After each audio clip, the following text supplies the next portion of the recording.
কিন্তু এই উল্লাস নয়, তার পরিণাম কিন্তু ভুগতে হবে। কর্মীদের উপর আক্রমণ করে কেউ যদি মনে করে রেহাই পাবে, এটা স্বপ্ন দেখছে, কিন্তু কাউকে রেহাই করা হবে। আমাদের মাননীয় মুখ্যমন্ত্রী পৌরোহিত্যে একটা উচ্চ পর্যায়ের বৈঠক সেখানে সংগঠিত হয়েছে। সেখানে ডিজি এবং ডিজি থেকে শুরু করে চিফ সেক্রেটারি এবং অন্যান্য আধিকারিকরাও ছিলেন, এবং স্পষ্ট ভাষায় বলা হয়েছে। এবং অনেকেই হয়তো আনন্দ পাচ্ছেন, অনেকেই হয়তো উল্লাস করছেন, কিন্তু এই উল্লাস নয়, তার পরিণাম কিন্তু ভুগতে হবে।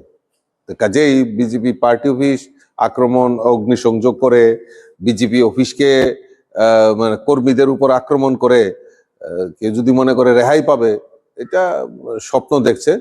এবং আমরা ভারতীয় জনতা পার্টি, আমরা আইনের প্রতি পূর্ণ আস্থা রয়েছে।